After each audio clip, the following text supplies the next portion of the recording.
The early years of the 20th century. Foreign travelers visiting Mongolia captured something on camera that still sends a chill down the spine even today. The photographs showed human beings locked inside small wooden boxes. Boxes so small they looked almost exactly like coffins. In time, these prisons would come to be known by exactly that name: coffin prisons.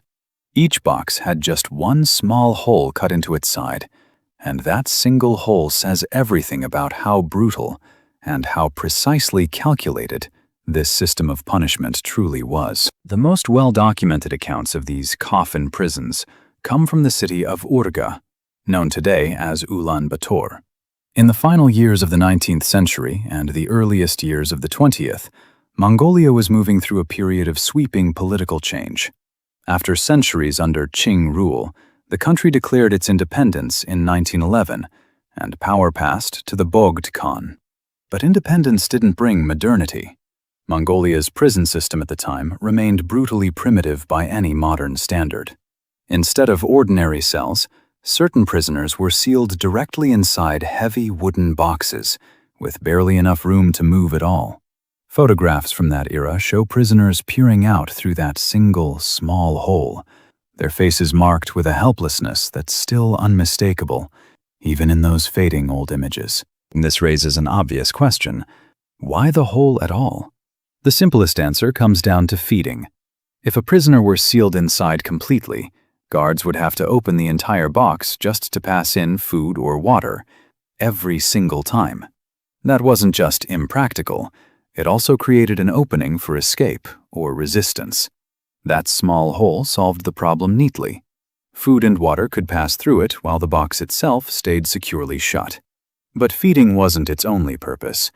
That same hole let guards keep watch over the prisoner inside.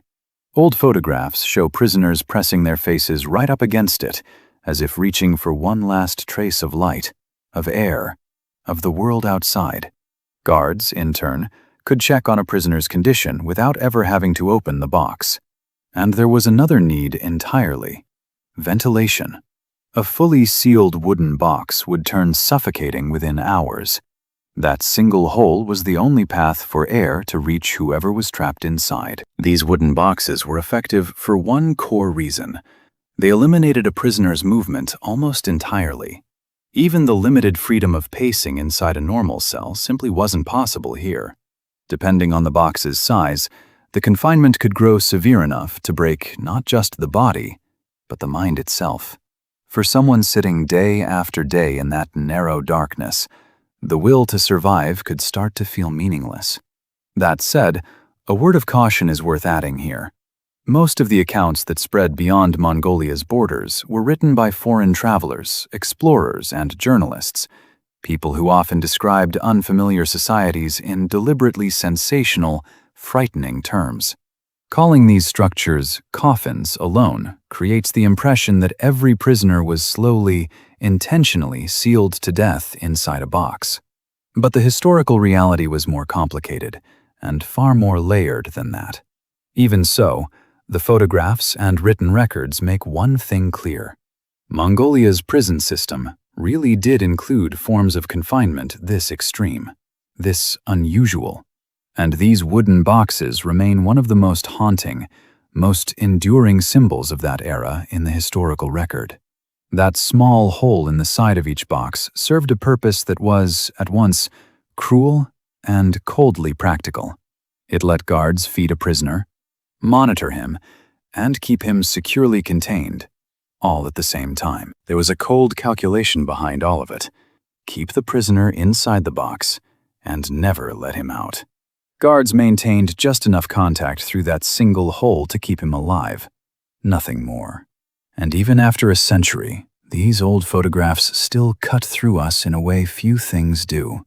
That hole was never just an unusual design feature. It was the perfect reflection of the entire system. A man held in near total confinement, given just enough food, water, and air to survive. Not one drop more.